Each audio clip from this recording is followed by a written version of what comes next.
ডিটেলসের নতুন আরও একটি ভিডিওতে আপনাকে স্বাগতম। সোশ্যাল মিডিয়া ব্যবহার করার সময় আপনারা ভারতীয়দের এক ধরনের কমেন্ট অবশ্যই দেখে থাকবেন যে বাংলাদেশিরা ভিখারি, তারা বাংলাদেশ পাকিস্তান সহ অন্যান্য প্রতিবেশী দেশকে নিয়ে ঠাট্টা-বিদ্রূপ করতে পছন্দ করে।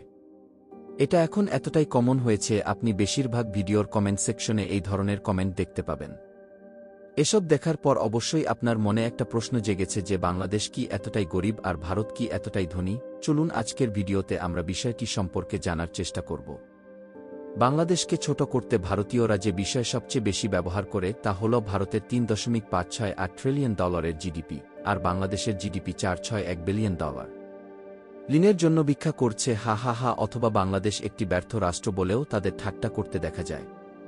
এদিকে ভারতের নিজস্ব সরকারি ঋণ IMF-এর 2024 সালের পরিসংখ্যান অনুসারে জিডিপির 82% এর কাছাকাছি। এটি এমন যেন ভারত কাচের ঘর থেকে পাথর ছুঁড়ে মারার অবস্থানে রয়েছে। ভারতে প্রায় অন্য কোথাও থেকে চরম দারিদ্র্যের মধ্যে বসবাসকারী মানুষ বেশি। অন্য দেশগুলোকে ভিক্ষুক বা দেউলিয়া বলাটা আমার কাছে খুবই অদ্ভুত লাগে।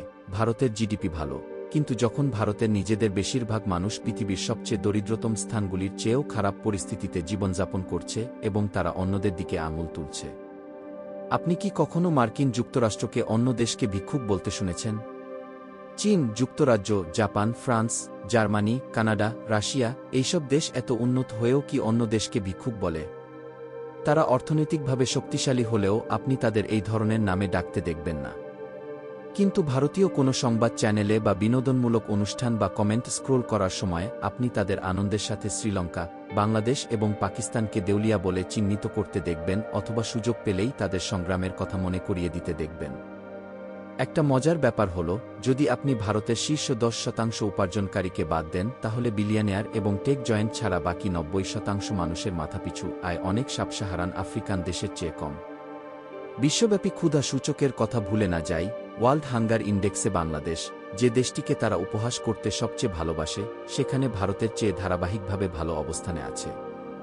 যেখানে বাংলাদেশের অবস্থান 81তম, পাকিস্তান 102তম এবং ভারতের অবস্থান 111তম। তাহলে তারা ঠিক কী নিয়ে বড়াই করছে একবার ভাবুন। অনলাইনে এবং টিভিতে অর্থনৈতিক শক্তি প্রদর্শনের নেশা ভারতীয়দের, কিন্তু বিশ্বব্যাংকের পরিসংখ্যান ভিন্ন কথাই বলে।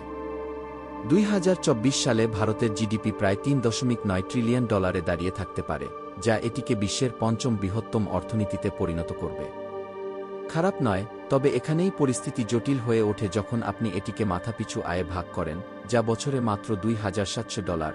বাংলাদেশের মতো একটি দেশের সাথে তুলনা করুন, দেশটি ছোট কিন্তু মাথাপিছু জিডিপি প্রায় $2,900।